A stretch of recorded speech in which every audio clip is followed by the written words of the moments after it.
You are now entering the Thick Goddess Energy Morning Show. We in the building. High priestess in the building, didn't let my fears kill me. Transmuted my pain in that cleanse in the rain. Found out I was working and I conquered my demons. I accepted my purpose and the goddess I became.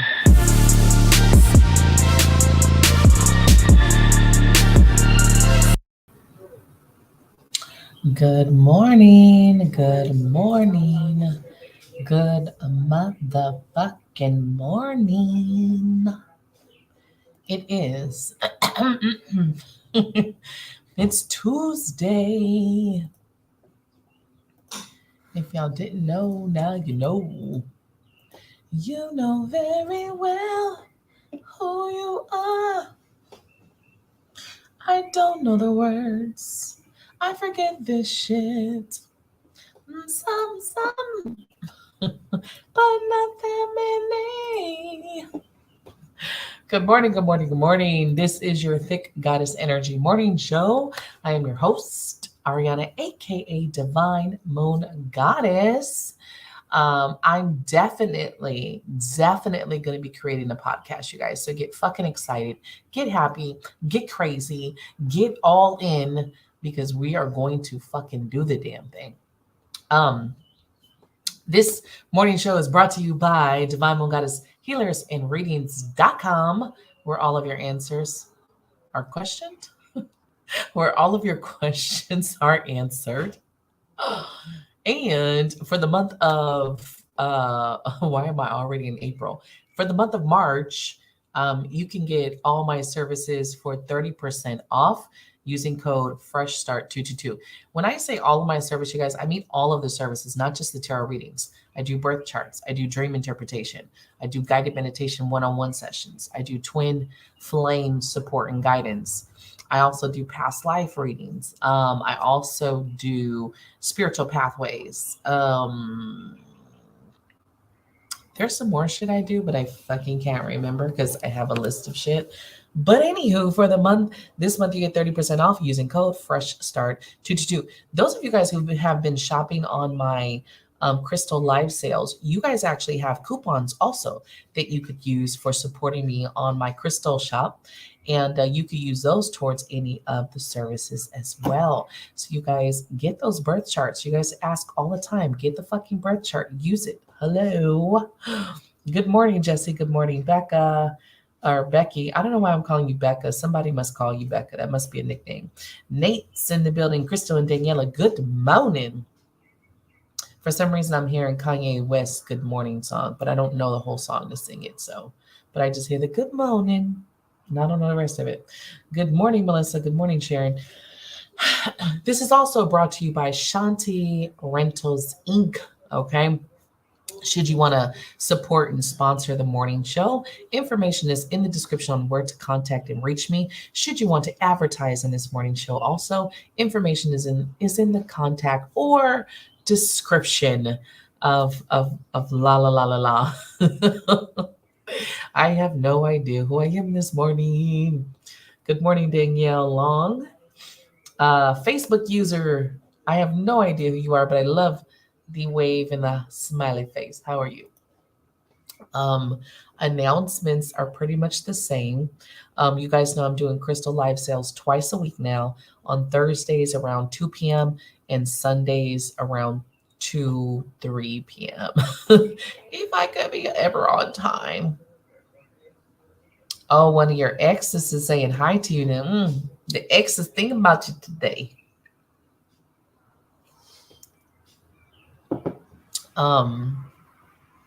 I hope everybody's doing good. It's Tuesday, right? It's Tuesday. Well, hi, Dana. There's no catchy phrase to Tuesday. Oh, Taco Tuesday. Taco fucking Tuesday. I so forgot about tacos. Well, how did I forget about tacos? I don't fucking know. But Taco Tuesday, you guys. I need to go have some. Like, I really want to go have some tacos. Um, I think that's pretty much it. Mm, yeah, I think that's what's pretty much it. I will have another healing circle. I want to say I might have one next week. You guys missed my healing circle last night.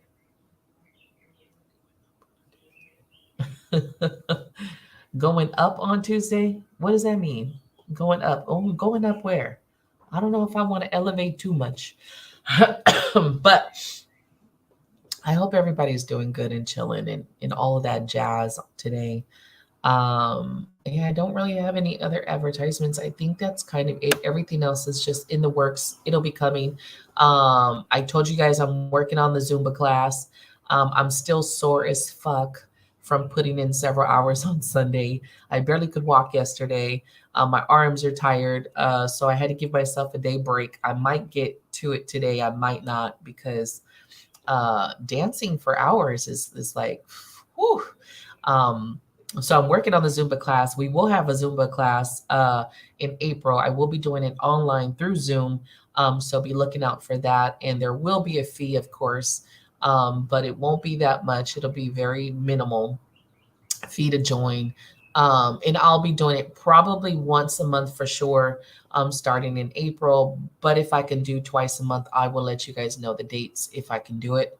So that will be pretty cool. I'm very excited with that. I didn't get to post the short about it, but I will today so you guys could see me in action, getting my dance on, getting prepared. Good morning, Lashina.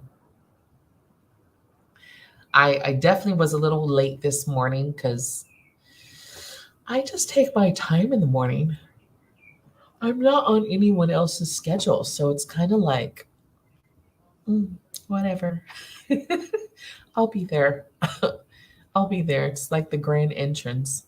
Um, this morning we are talking about burning bridges or building bridges, should I say, not burning bridges, building bridges or saying fuck it, right? A lot of times we go through letting people go and spirit taking people out of our lives, right? And we know that a lot of times shit happens. Sorry, years go by. Do we ever mend these bridges, or do we just let it go? Do we just let it go? Do we just say, enough is enough, and that's it? I don't want to deal with this person ever again. And do we have to? And I want to be clear that when we forgive someone, that is not, mending the bridge with them or rebuilding it and then allowing them back into your life. Forgiveness is really more for you. So you don't stay in this very hurtful, hateful energy, because even if you don't hate the person after years of being in this anger, you develop a hate in some way, shape, or form. And I know hate is a strong word, but it definitely goes to that extent, right? Um,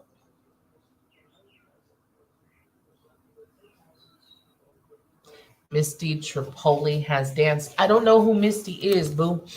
Um, The only reason why it hurt because I ain't danced in like fucking forever, and I danced like 4 hours straight, and my class ain't gonna be 4 hours.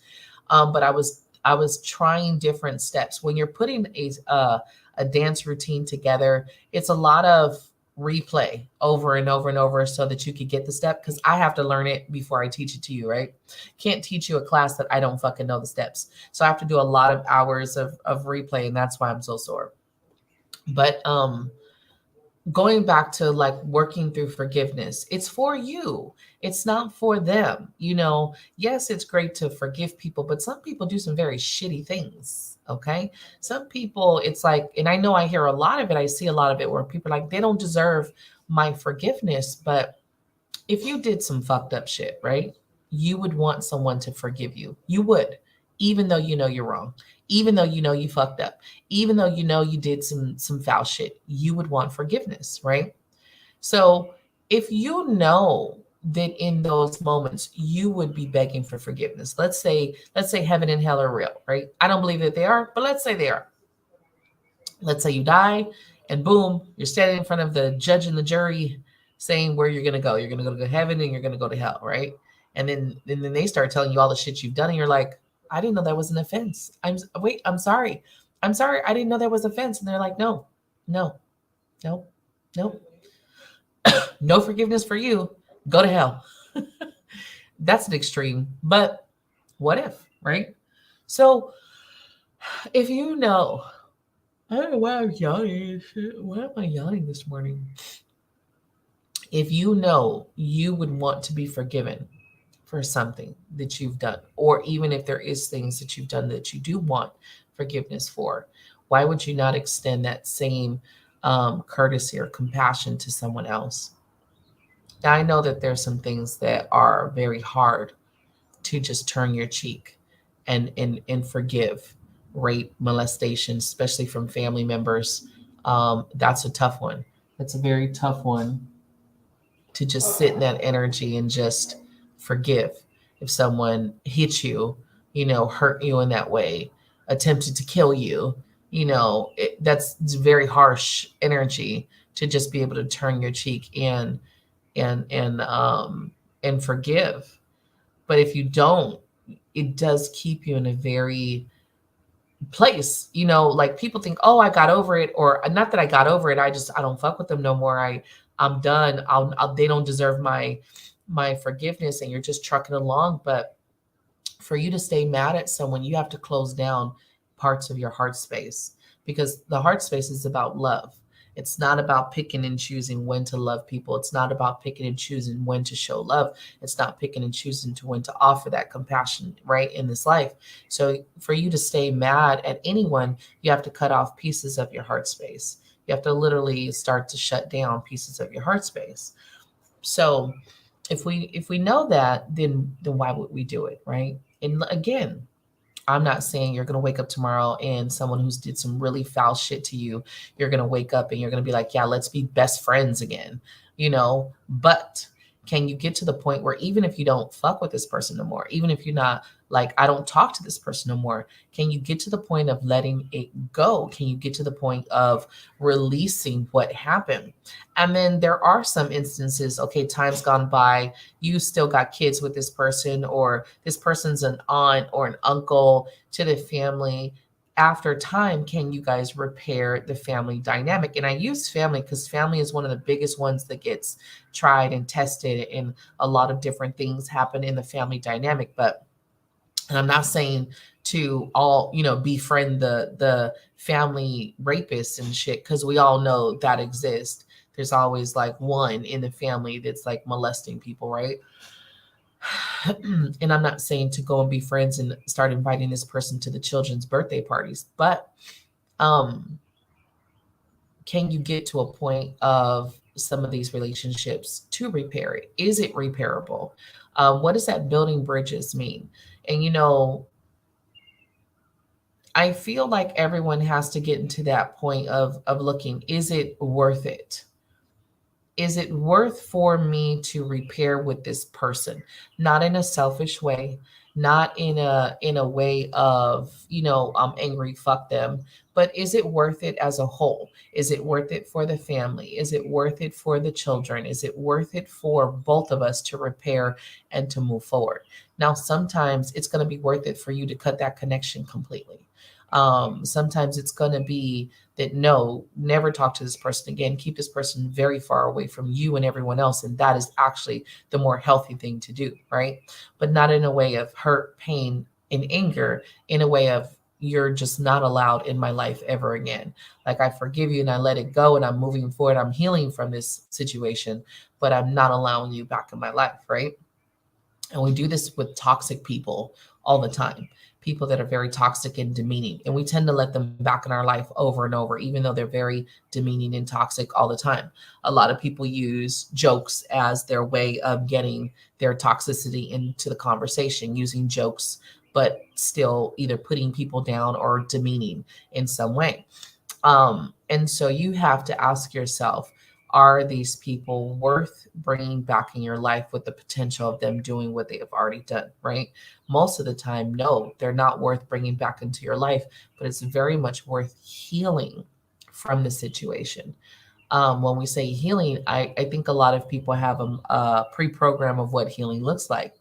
But healing is working through that situation. We tend to always say, well, I'm past it, but are you truly past it? Um, I had a client not too long ago where I was kind of telling them someone's pain will always come out in my readings because I read in that fashion to hit the soul, not superficially, right? Not every tarot reader does that, but that's one of my gifts, abilities to go into the soul and see the pain of the soul. Um, and so a lot of people are thinking, some people really think that they're healed. I thought I was a pretty healed individual. I thought, I had got past a lot of things. I was strong, and not that I wasn't strong, not that I wasn't strong. I had just buried a lot of stuff. I didn't actually heal it. I didn't actually release it. So it was actually very stored in my core, in my energy, in my soul. And so a lot of times we're going through life thinking we're just so healed and good because we move forward and we live. But remember, we have survival mode. Our instincts put us in survival mode. Just because you've been operating in survival mode doesn't mean that you're healed. Okay. Two very different things. Healing is more than just being, oh, I've been good and I've been, living and I've been this, that, and the third. No, you've been operating in survival mode for a very long time. Good morning, Shondell.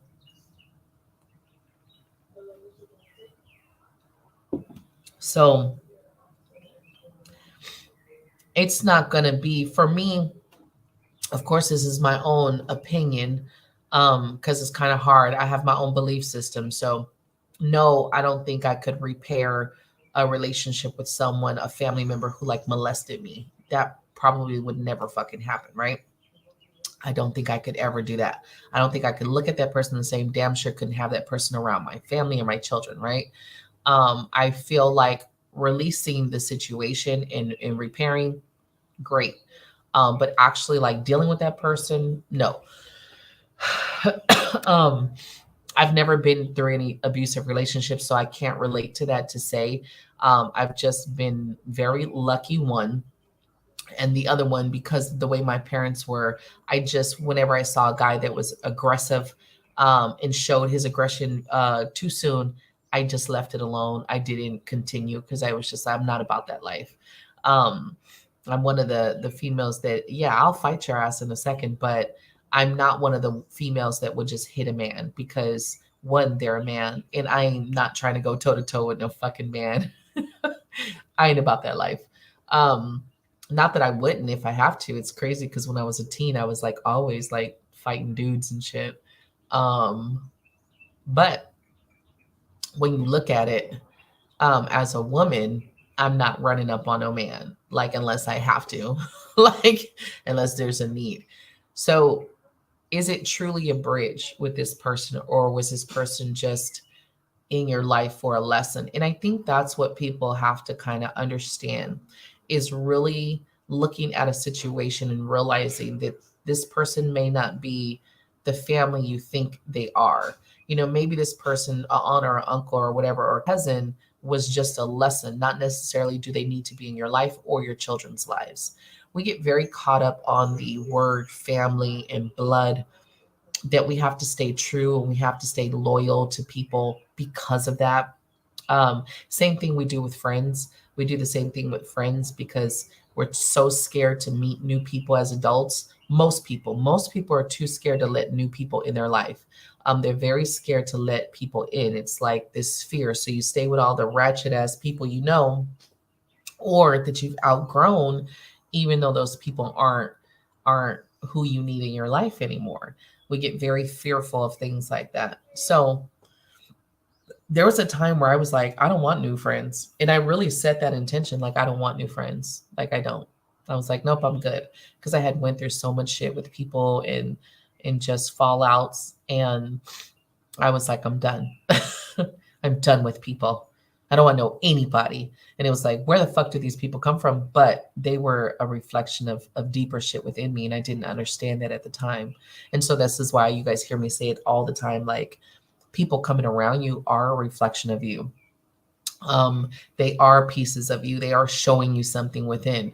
It's not that you're a fucked up person, but it's because you got these hurts and these pains and trauma inside of you that you have not worked on. So it's calling these people in to show you what you haven't dealt with.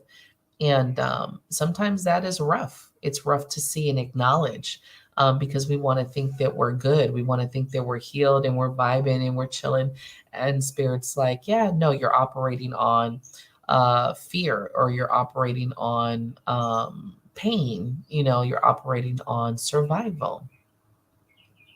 You used to be a blood person. You know, I did too. I wanted family. And I wasn't raised around my family. My mom and dad kind of moved from their family from the East Coast, and they moved to the West Coast, and it was just us, the four of us, myself, my brother, my mom, my dad. Besides like friends that we made around the way, that was kind of it. I remember us going a couple times when I was little back east, and then I remember like a few times some of our family coming to the West Coast. But then there was this huge chunk of time where my mom cut everyone off after some shit that went down, and like we knew no one. And then it wasn't until I was about 18 or 19. I think I was 19 at the time. And I was just in this energy of wanting to find people. But it's crazy because when I started to find people, I started to realize why my mom cut so many people off. And then I was just like, well, damn, you know, and they were all strangers, even though we share the same blood, even though we share the same grandparents, or we share the same great great grandparents. They were all just strangers, and I've only connected to a few of my actual blood relatives on both sides, my dad and my mom's side. So it's been this thing of realizing that sometimes these people aren't meant to be in our lives. Sometimes they're not meant. You know, some of us, especially if you're someone who, like me, who's come up with no family, trying to find your family, that was something that you just really got overly obsessed about, like wanting to find out where you came from and who your people are. And then you find them, and then you're like, well, I could see. I could see why you don't want to deal with these people no more. Um, and so you realize that blood is nothing. And blood is what you make it. Blood, we share DNA, and for some reason we've chosen these parents to be um our access point. You know, a woman carrying a baby is a like a portal. You know, you're this portal for this soul.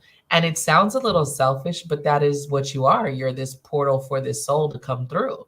And this soul has chosen you to be the delivery station, right? However that happens. And sometimes it's some very fucked up ways that baby comes, but we're this fucking portal for souls to come in.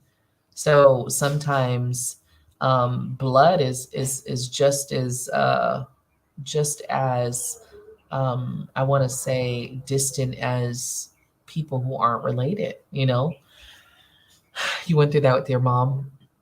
So if you have someone who's really harmful, hurtful, even as a mom or a dad, do you need to repair that? And a lot of people will tell you, oh, that's your mom, and oh, that's your dad, and this, that, and the third. But if they're really fucked up, like if they're really fucked up, why would you want that in your life?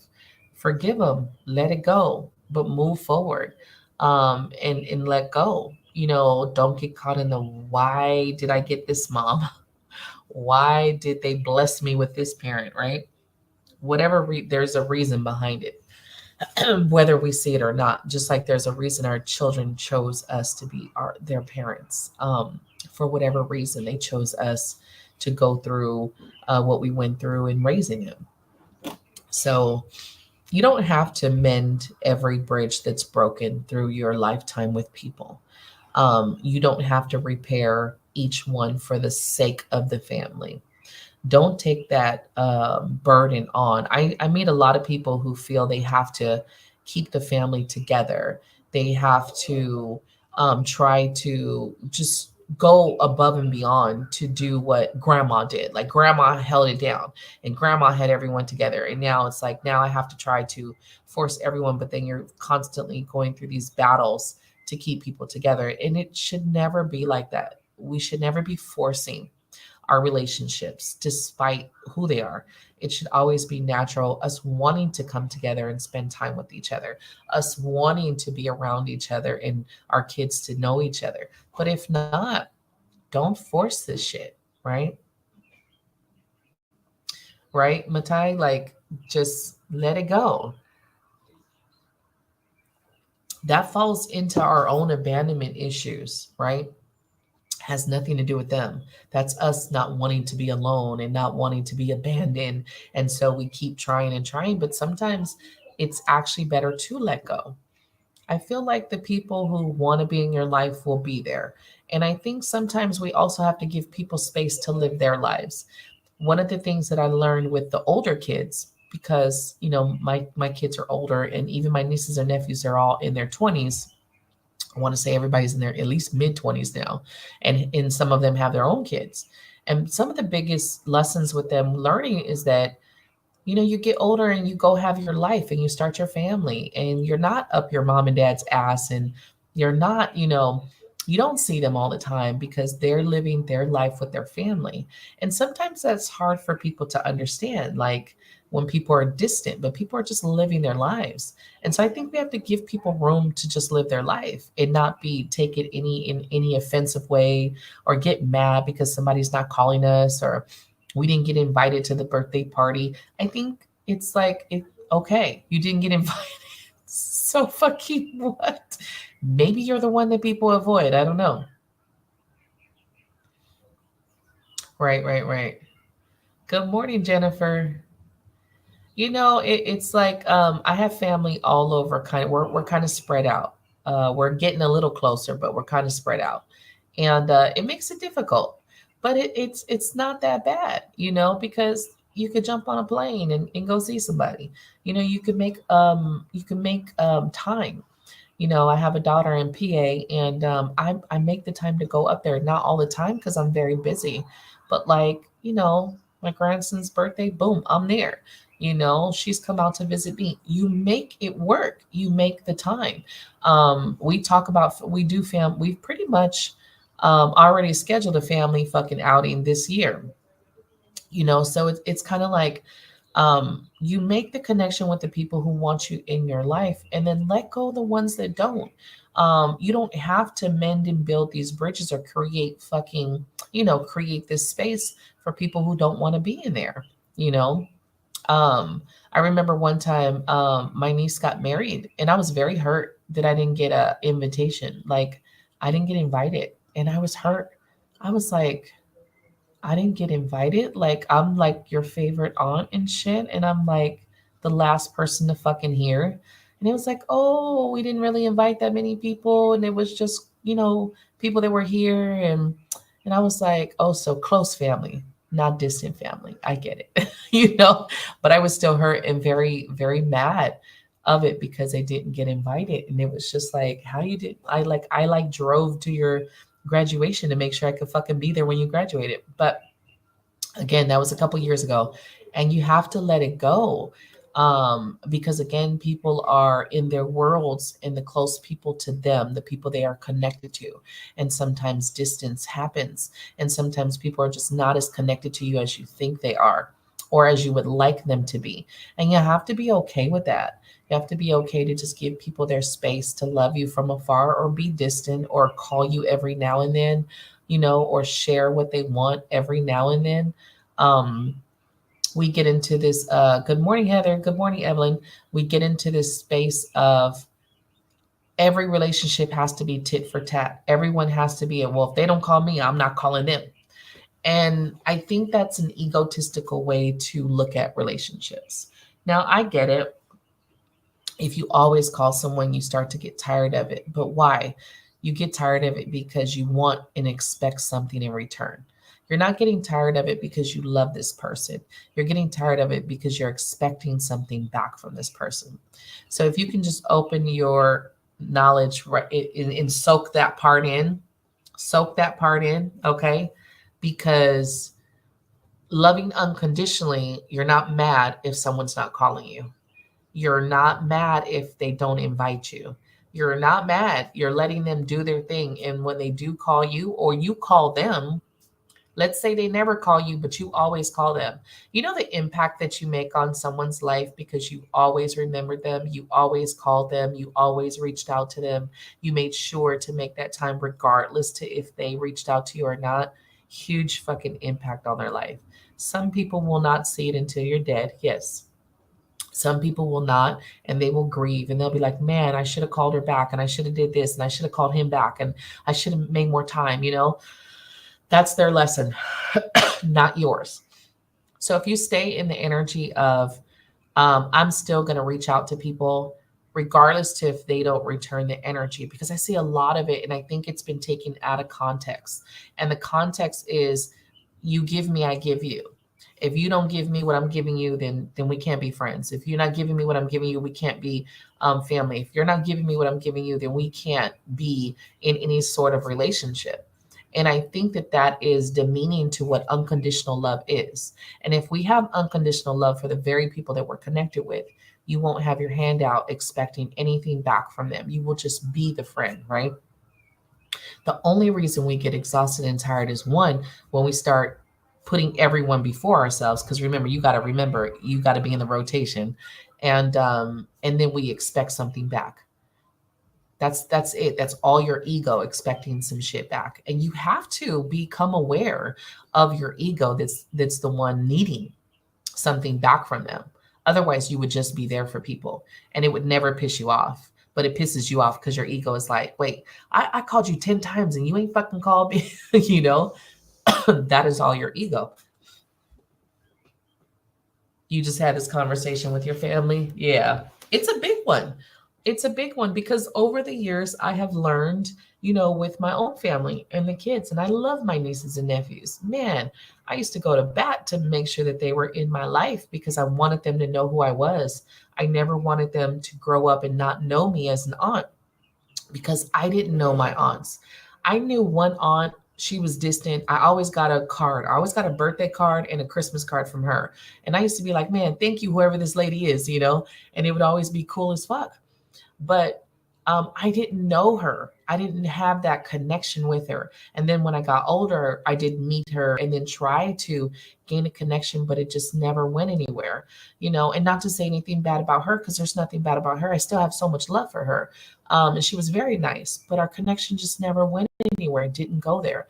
And so with my nieces and nephews, I wanted to make sure like I'm in their life and they know who the fuck I am.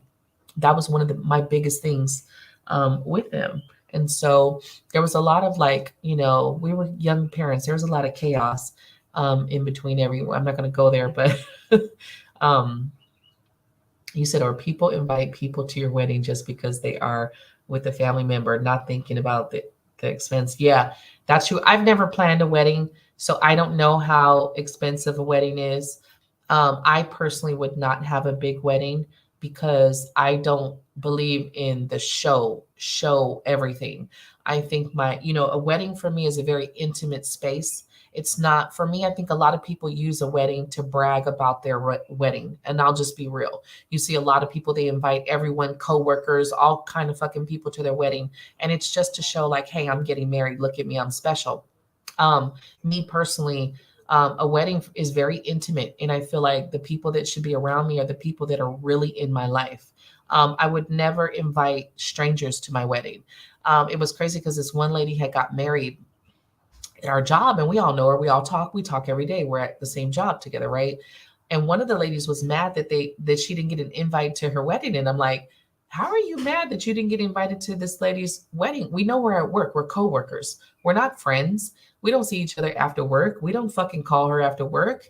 Why would you be mad that you didn't get an invite? It's a fucking wedding. For me, that's a very personal place. I would not have a bunch of strangers at my fucking wedding, you know? No, it ain't that fucking plus a guest. Like, you need to make sure that it's intimate. It's the people who are truly in your life and love you and support you.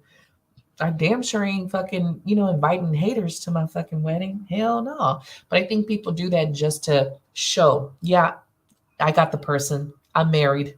I married him. I got the ring. All ego.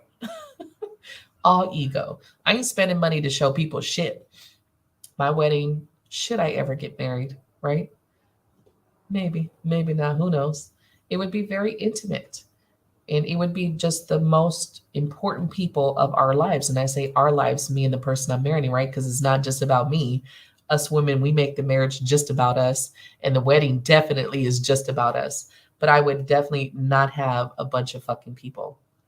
It would have the very minimum of people in my life that truly, truly, truly, and not to say that there's not a lot of people that matter, but there's not a lot of people who truly invest in me in that way, if that makes sense. There's not a lot of people who check up on me, call me, make sure I'm good. And so I would only, invite those people. Some people will probably get mad, like, oh, I didn't get invited.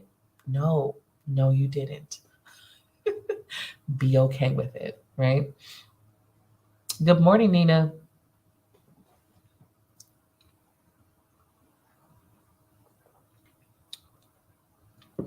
Right. And who knows what your son reasons are or why you guys fell out, right? Becky, but sometimes relationships split, sometimes we're distant. I mean, it is what it is.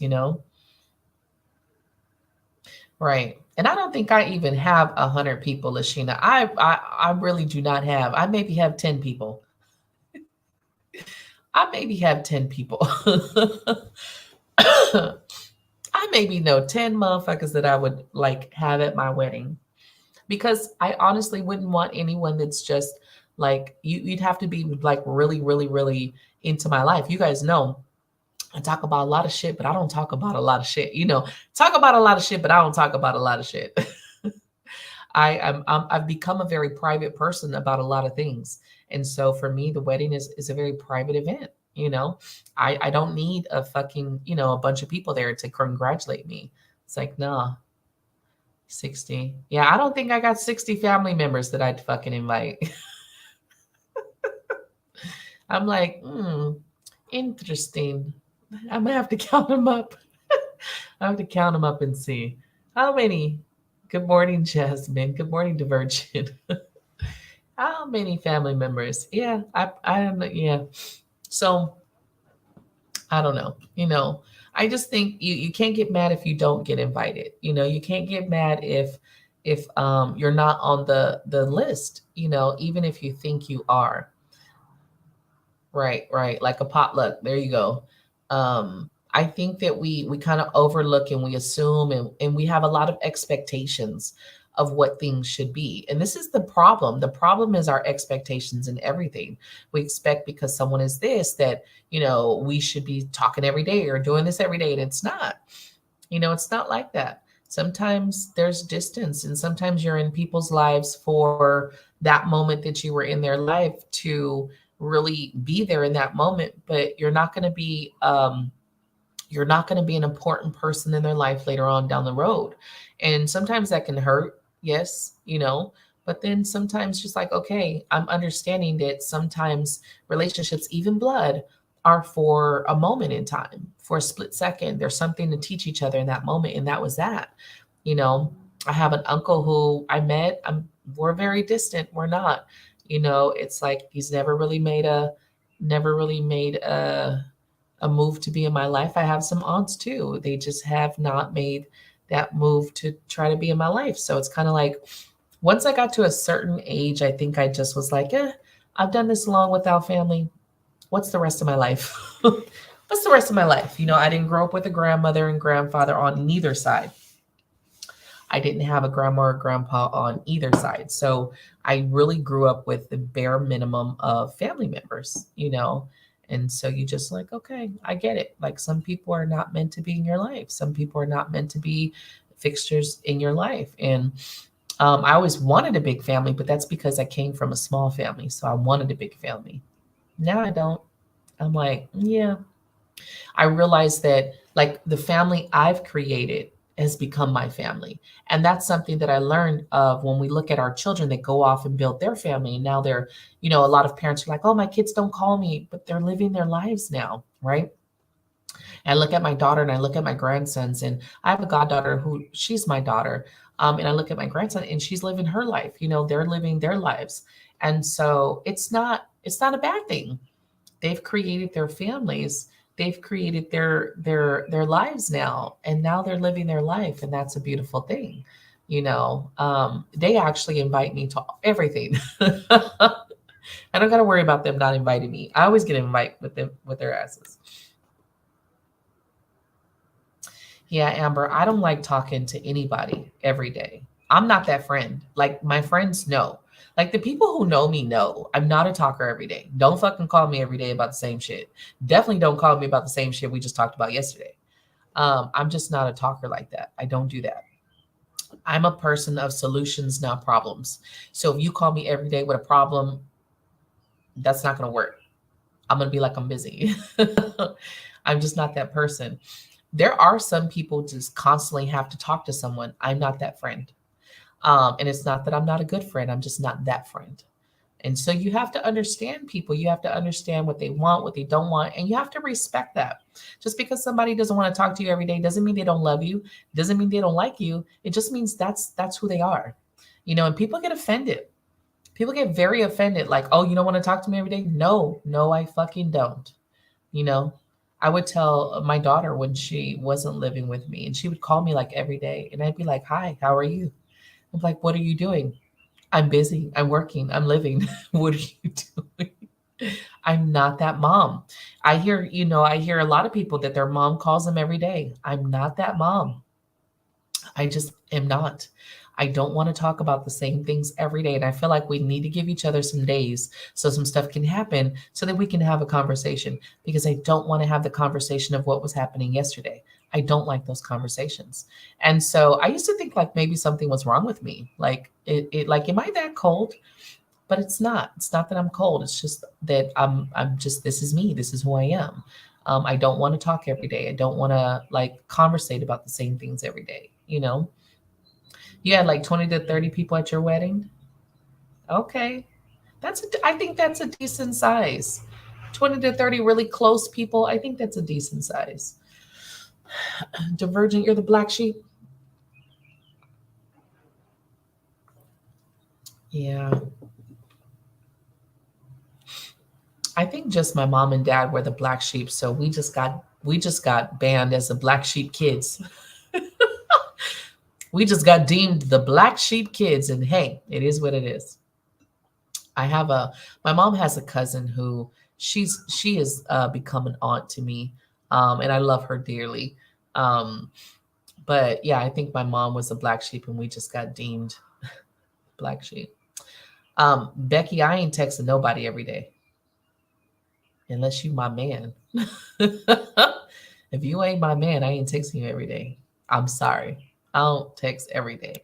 I don't. I don't text and call every day. I just don't. Look, I'm a very independent person, right? So I don't have the need to call people every day. I love them dearly, but I don't need to call them every day and talk to them. And I know some people like, oh, but what if they die? That's life. I love them. I love them dearly. I don't want them to die. I just still don't want to talk to them every day. It's just, no, I like doing me. I'm a little bit selfish. Yeah, exactly, Shondell. And there's nothing wrong with calling your people every day. And I don't want anyone to think there's a problem with that. I'm just a different person. I'm just the person who doesn't like to talk every day, because most people talk about the same things. One of the things, I just was talking to my daughter, and I just told her to be careful about her coworker that she talks to all the time. And they seem to go over some of the same things that happen to work. And I remember that me and coworkers, like we'd be talking about the shit at work. We get off, we talk to each other on the phone, and then, or I talk to somebody else in my family about it. And you're reliving this shit over and over and over again.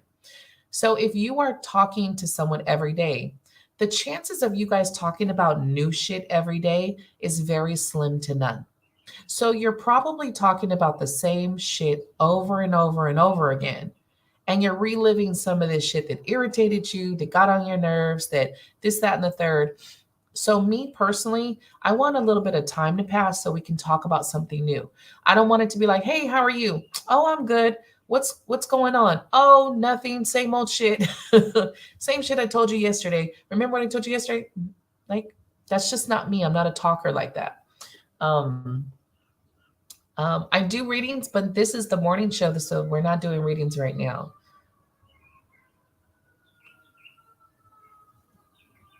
Right, right. Yeah, I think some people are very needy in that way, and if that's you, that's you. Own it, you know? I just personally don't. I don't like to rehash stuff all the time over and over. My mom used to do that. My mom used to call me every day and it would be like the same thing. And I would be, "Mom, you told me this yesterday. Like I heard the story yesterday," and she talked for hours and never let me off the phone. Now she doesn't do that. She's like, "You're good? I'm good. All right, bye." you know, I just think you gotta look if you feel the need, you want to call everyone every day. It's the thing people get afraid too. They get afraid in fear of the death, right? We fear death. So it's like, oh, are you gonna feel bad if this person dies? Like, oh, I should have reached out. Well, I'm not gonna be feeling guilty that I didn't reach out to anyone because I understand life is life. You know, I don't have any guilt or shame like that towards, oh my God, I should have been more present. No, life is life. Again, living without the expectations of what people should be in your life, allowing people to grow and be. When people want to be in your life, they will. If they don't, they don't. And not have it, don't take any guilt once they pass. Like, oh my God, man, I should have. No, you had several opportunities. You chose something else. Be okay with your choices, though. That's why we're talking about mending or building bridges, right? Be okay with your choices. If you're choosing not to talk to people, that's your choice. So when they die, don't be sitting here like, oh my God, I lost my chance. I should have reached out to this person. Well, no, that was your fucking choice, right? Even like they're with my mom and people be like, oh my God, that's your mom, but what if she passes? And I'm like, if you understood my relationship with my mom, I've been a very good daughter. If she was to pass, I wouldn't have guilt that I don't talk to her every day.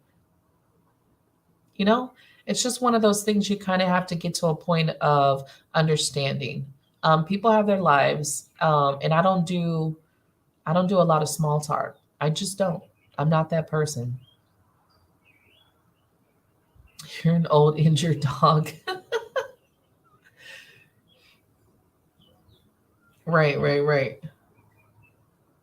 Yeah, I'm one of those people who I do reach out.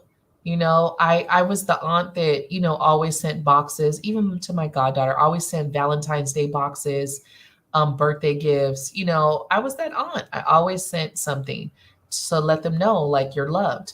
Easter, they get a shit for Easter or they get a little pack for Valentine's Day or whatever fucking holiday, St. Patrick's Day, whatever fucking holiday. I used to just find reasons to send packages of goodies and shit, right? Just to let them know that, hey, I love you. I'm thinking of you, but I'm not that person who talks every day. I'm just not. So if anyone thinks I don't love them because I don't call them, they're mistaken. Hey, Paris, they're mistaken, you know?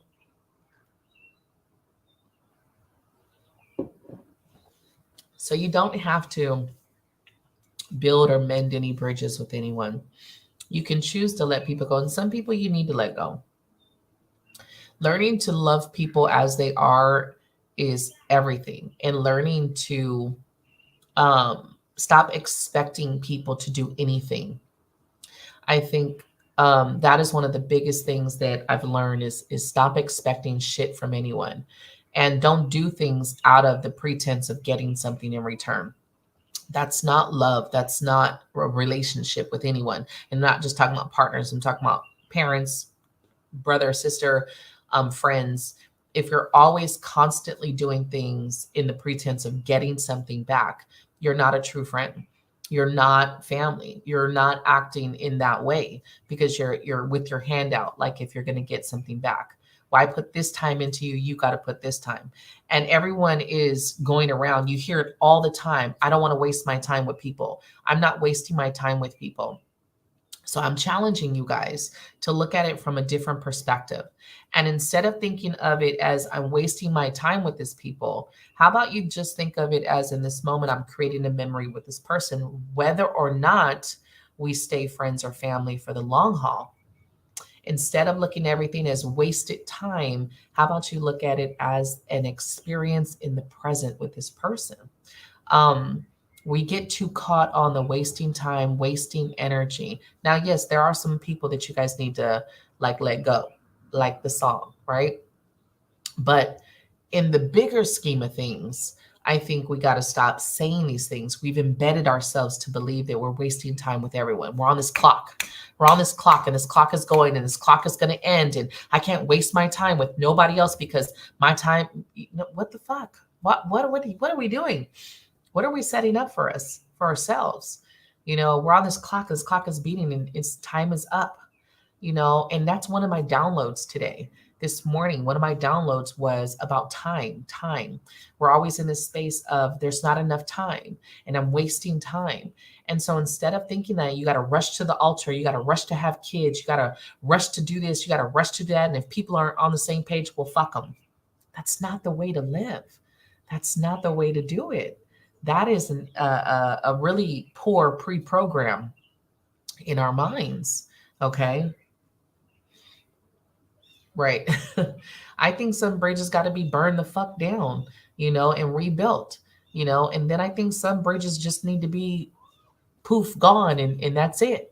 I think sometimes you always have to look at, is it worth it, but not in the way of waste. I'm wasting this moment. Nothing's a waste. You can always take something from every experience that you have. Every experience that you have, you can take something away. It's not a waste of time. And if something doesn't last, just thank the person for the experience, good or bad. I thank you for the fucking wake up call. I am appreciative of the lesson. As hurtful as this shit was, I am appreciative of the lesson. I actually can visualize that, the crab in the crab pot jumping out. That's and snapping and shit. I've seen way too many videos of people trying to cook live crabs, and I just crack up laughing because you really should not do that if you haven't tested it out yet, because they will try to jump out. You got to have a pretty deep pot too. I've seen people try to cook them in these very low pots, and I'm like, oh no, those crabs are about to jump out once that water just starts heating up. No lid on it. You think they're just gonna lay there and be boiled a fuck alive? Like, really? No, they go into survival mode, you guys. If you didn't know how to cook crabs.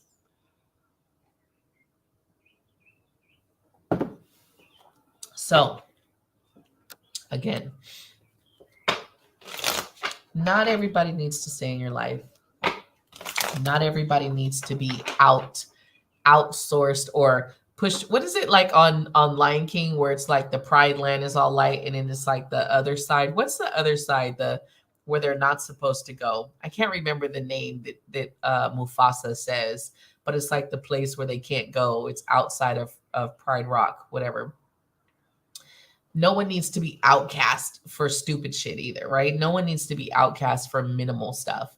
And if you stop being the person who's only a friend when it's convenient for yourself and when you feel that you've gotten enough from this person, then you'll understand that life just changes. Being a friend is being a friend, regardless if someone calls you every day. Being a friend or a family member is regardless if this person ever needs you and then one day needs you. You're like, oh, you never asked me for any, you never call me until you need something. So what? So what? You can have your boundaries and simply say no. You don't got to get mad about it, right? So just kind of think about that. I think there's a lot of wasting my time, wasting my energy. And again, don't let people use you, right? You don't always got to show up for everyone, but stop just kicking people to the curb just because they don't attend to you every day. They're not answering your calls every day. They're not brushing your ego every day, because it's a lot of ego going around.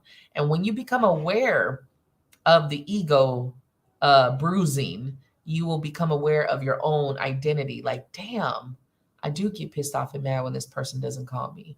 Damn it. I do get mad when they don't show me attention. Am I an attention whore? Am I an attention whore? You will start to see things about yourself when you break this shit down. Break it down. It's not always everybody else. Sometimes it's us. Sometimes we have expectations that are so high for everyone, unrealistic. People are living their lives, you know? People can't cater to us every fucking moment of the day. And you shouldn't want them to. You shouldn't want them to. And don't get mad at the people who don't talk to your ass every day. Some people just can't. Some people literally can't. I was talking to another lady about Pisces energy and what a lot of people don't realize about, and we could go on and on about the astrology, you guys. There's really neat shit about every sign, but let's just talk about some water signs real quick, because water signs always come up and people think water signs are just all emotional and crybabies and shit like that, right? And that's not the case. Pisces actually needs their time alone. They really need to disconnect from society. you know, they actually, it's Pisces, and we're in Pisces season right now, so I'm picking Pisces, but they're actually a sign that is the dump. All the astrological signs get dumped into the 12th house, which is Pisces. Okay. It's the house of everything and nothing. And it's the house of carrying the weight of 12 other signs on their shoulders. Pisces tends to carry everybody's burdens on their shoulders. Unless they're taught how to release and let go, they can constantly go into depressive states. We see it as a depressive state. It's a normal state of being for Pisces to go through, retract, be very down, and go through it and then regroup. Okay. But if you don't understand that and you ain't did the research on Pisces, you think that this person is just depressive and they have these depressive moments, but it's actually a very natural occurrence within someone who is very strong Pisces in their chart to have to retract and go into these moments of sadness to release. And it's because they're taking on the world, the humanity. They're taking on the pain and suffering from humanity. But no one's ever taught them as a Pisces that you are kind of a, I don't want to say savior, but you are kind of someone who takes on this kind of energy just by being here. You don't have to be in a spiritual position to do it. Just by you being born under the sign of Pisces or having strong Pisces in your chart, you already naturally have this ability. And so you get a lot of shit that's on you and you feel suffocated. And then you have to retract from people, society. Not that you don't like people. Well, you might not like people, but you have to retract at a certain point. You know, just like they said, cancer, everyone thinks cancer is a crybaby. Well, it's not that cancer is a crybaby. Cancer actually is not a crybaby. They feel everything intensely. It's not about the crybaby part. It's about the feeling. So they get the rush of these feelings. Again, if no one's ever taught them how to handle how they feel everything coming at them energy wise, it can be destructive or it can be overwhelming, right? And then they don't know how to process it, right? Again, another sign that needs to retract and let go. Scorpio is actually the least emotional on the water signs. Scorpio is not emotional. Scorpio is very intense. They're not that they're not loving, they're very intense, okay? It's not your average water sign. So when people see water signs like, oh, water crybabies, no, far from it. Far from it. Cancer is a fixed sign. It's also a cardinal sign of the water signs anyway. It's a cardinal sign because it starts summer.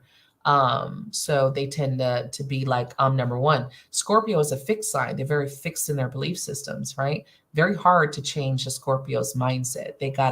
They have to believe it. So again, there's a lot about zodiacs. You guys should take my zodiac class and learn. And it actually is created by Oracle. But we love astrology. You just got to learn more. If you don't know that, you're looking at people a certain way, and you're doing this. You're assuming what you think about a person, right? You're assuming you understand about this person. Just like people think Sagittarius is these cheaters, because they're very free flowing. Sagittarius is just a very charismatic sign. So people are drawn to them. They are very free. And that's what people love about them, but they're not that they're non-committal. They're just adventurous and they fall in love really quickly. And unfortunately, sometimes they can fall out of love very quickly. Sagittarius is either all in or they're not. You don't really have a Sag that's like in and out. Sag either loves you or they don't, right? And it's not that they're cheaters. It's not that they don't want commitment. Sagittarius is a very loyal fucking sign, sometimes loyal to a fault. But what happens is because they're very free flowing and they're easily like, okay, it's not working, bye. People think they're non-committal, and it's actually far from it. So we have all of these things that we kind of look at these signs, but these signs have so much more to them that people don't realize. So we're constantly assuming what we think we know about a particular sign, right? Right. I love astrology and I love looking into it. And it was one of the things about astrology that I loved is when I got to know the zodiac signs is the zodiac signs. That's all I knew. I always used to look at the horoscopes, things like that. The second thing I did was start to get to understand the houses that they ruled. Because even though we have a sun sign we're born under, I'm a Sagittarius, I was born under Sagittarius, right? That's my sun sign, right? But that actually rules a house. And in the house that I was born in is a very spiritual house. Actually, Pisces is another very spiritual house too, if you guys didn't know. Very connected to the other worlds. But Sagittarius house rules religion, spirituality, and all of those things, occult knowledge. So it's no wonder that I love all of this shit. But it also is a house of adventure. It's a house of philosophy. If you guys know a Sag, you know you can have a conversation with a Sag about anything for hours, right? So there's these, you know, that your sign rules a house. There's a lot of things underneath that house of what primarily it focuses on. And then in our chart, of course, we got a number of signs. Like my rising is Virgo, which is very different from my Sagittarius sign. Sun Pisces, Moon Leo, rising Cancer. Yeah, you all fucked up. And Leo, people think Leo are all oh, your ego. People think Leos are the only people with ego, and I'm here to tell you, Leo is not the only person with an ego problem. Okay, but Leos are very charismatic. They are very confident. They're naturally confident. You can't look at a Leo and be like, oh, you're a fucking asshole because you think you're all that. They're naturally confident. But people get very mad at them because of their confidence. So they take it on, oh, it's ego. It's not ego if you know you're good. No, be fucking proud. If you can learn anything from a Leo, it's learning how to stand in your confidence. Now, we do know that some of them like to boast and brag about some shit, and that's a lesson that they got to naturally learn. But Leo is actually the fun house. It's pleasure, it's hobbies, it's having fun, childlike energy. Have you ever known a serious Leo when they're in some shit? But most Leos are very energetic like that, right? They're also about the spotlight. So if their house naturally rules the spotlight, guess what the Leo persona is going to be? Look at me. It's natural. It's normal. So why are we mad at a Leo because they want the spotlight? Why are we mad? Why are we mad? So Aries, and we're just doing a little crash course because there's so much more to these. Aries rules the first house. The first house is the house of self, which is a huge house. Aries is number one of the zodiac. Okay. Aries knows they're number one. Aries thinks they're number one. They know they're number one. Aries is a boss energy. That's why Aries are normally bossy, because they're in a leader energy. Aries rules the house of first, self, lead. It's all of that stuff, right? So Aries is going to be new beginnings, fresh starts. That's what the Aries house rules, but it's all about self in the house of Aries. So yes, Aries tend to be selfish. Yes, because that's the house that you rule, the house of self. Aries can be stubborn. Yes. Can be controlling. Yes. I like the determination of an Aries, though. I can tell you the guys that the discipline of an Aries. I like that. Aries, people think Aries, because they're fire signs, that they're just crazy and off the handle. And actually, Aries is probably one of the more disciplined fire signs of the bunch. Aries is not only number one, they're a cardinal sign. So they start the spring, they start the season of spring, the equinox, right? Is Aries. So they actually are the beginning of the zodiac. All right. Um, Sag is definitely not as consistent as Aries. Aries is way more fucking planned than Sag. Sag be like, let's go over here. Oh, over here, over there, over there. Okay. Fuck it. Aries be like, I need a 10-year plan. I need a 10-year plan. Where's my 10-year plan? I need my 10-year plan. Oh, nope. Step one didn't work. Now step two. Step two didn't work. Step three. Step three didn't work. Step four. Step four didn't work. Step five. All right, step 20. We're finally at step 20. Hopefully, step 20 works. Aries got motherfucking 50 plans of what might happen. Um, right. Leos can be I think every sign can be an asshole. Okay.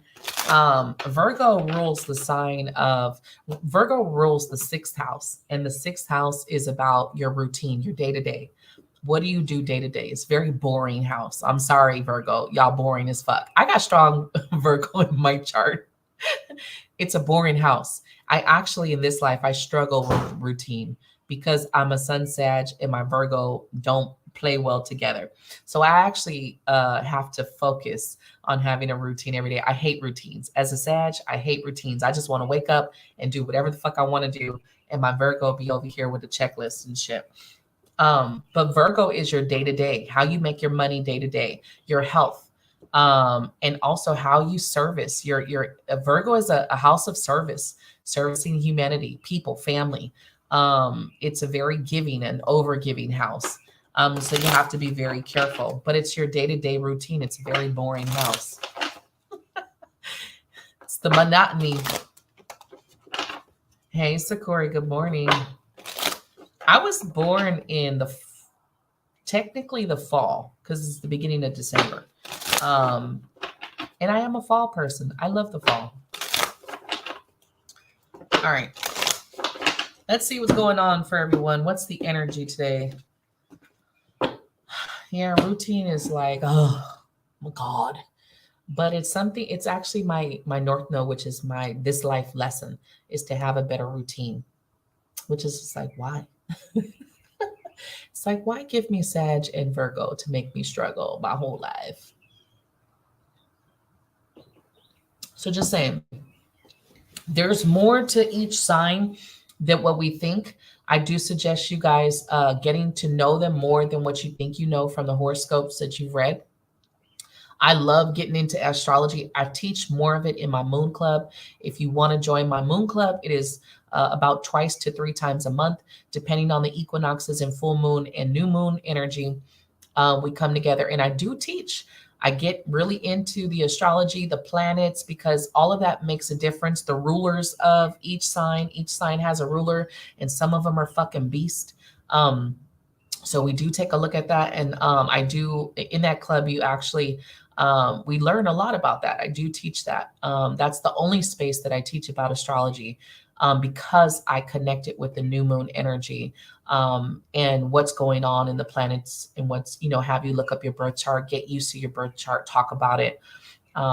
It's $33 a month subscription. You can find it on my website under other, I think it's other spiritual services. This meeting is actually going to be, I believe it's the 21st, the 20th or the 21st. I got to see, it's the spring equinox. And we're going to be talking about not only planetary energy, but how to manifest using nurturing plants, nurturing and growing your intentions and your dreams. We do a little witchy shit up in there, but it's more of energy. It's more of planetary energy, looking at it and being realistic and really bringing your dreams to life. We've done some phenomenal things. It's been over a year. I started the Moon Goddess Club in December of 2020. We started the Moon Goddess Club, and it's been really cool every month. So if you're interested, go to my website, look under other spiritual services and join. It's $33 a month. If you don't like it, you can always opt out if you don't like it, and you can choose to say la vie. But you want to come learn some shit, it is a subscription monthly thing. Like I said, 2 to 3 times depending on the equinoxes, solstices. You can come and learn, but we do get deeper into astrology because there's so much more to know, so much more to learn, right? So, Corey, yes, too hard to have a fucking routine. You were born in the middle of winter and you hate it. Yeah, I'm not a winter person. I don't like the cold, even though I was born in December. I don't fucking like it. And people have a bad rap of Capricorn, right? Everyone sees Capricorn as the fucking devil, like in the devil card of tarot. But Capricorn's actually not bad. The sign of Capricorn, it rules the 10th house. The 10th house is ambition. That's what the fucking house rules. How do you think a Capricorn is not going to be ambitious, though their fucking house is ruled by this, right? It's ambition. It's your career house. So no wonder Capricorns are about their money. It's a career house. And it's also about how you're seen. How are you seen in the world?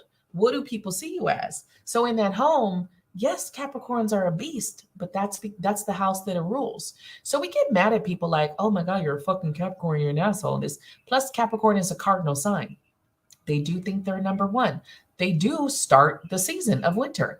They're a cardinal sign of winter. So when you start looking deeper into it, you kind of see why people are who they are and why they gravitate towards what they gravitate towards. It's a part of them. It influences them. Yes, where you're born and who raises you is another part. There's all of these layers of it, but it does influence you very heavily.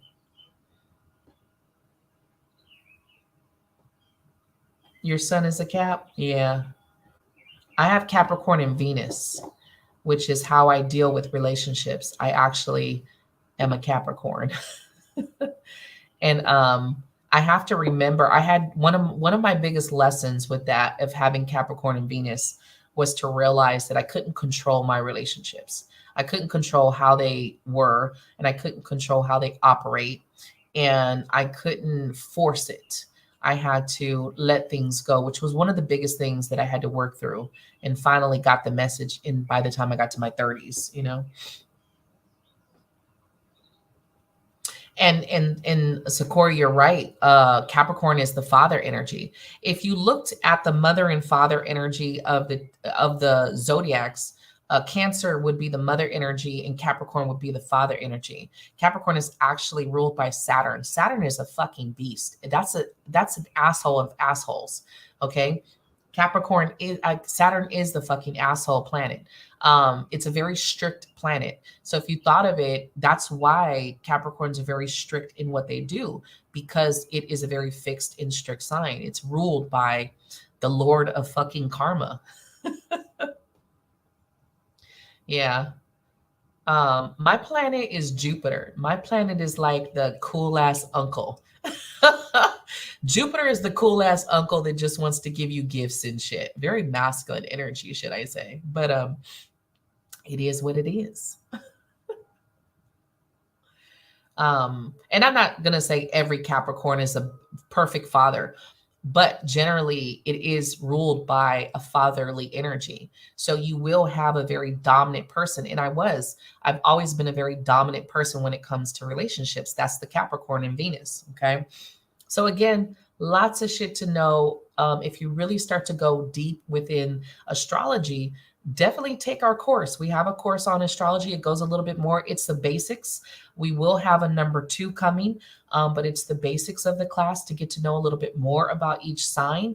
And then learn about like the houses, what the houses mean, because that's a lot. But I do that in my moon club. So if you want to get together with some other ladies, learn some fabulous shit about manifestations and astrology, sometimes we have wine. And it's virtual. You know, you don't have to come to me. It's virtual. We do it virtual. So it's past an hour. Let me get to it because I got some things to do. We will have to talk about astrology. You guys get me talking about astrology. We'll be here all day. Pisces, let's start with you. So today, Pisces, I feel like we're seeking some answers today. I think we've sent a message out and we're waiting on a reply, or somebody's waiting for a reply from you. It could be the other way, but I feel this is very legal for some of you guys.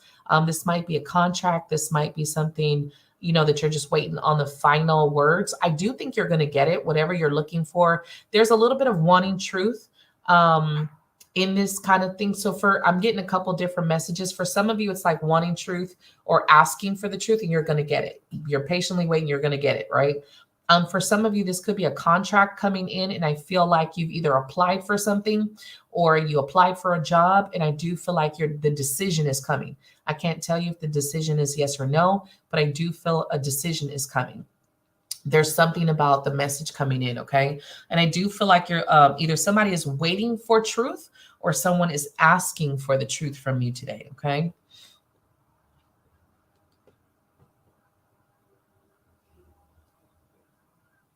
Oh, you're so welcome, Jennifer. My goal is to make sure you guys take at least one thing away from my lives. That's the goal. That every day, you know, one of my affirmations on my mirror, besides the remember who the fuck you are, is how many people can we heal today? Heal today? How many people can I heal today, right? Or help today? And that's what I do. That's the plan. When I set my intention, it's just how many people can I help today? So if you take one thing away from my lives, I've done my job. Okay, I've done my job.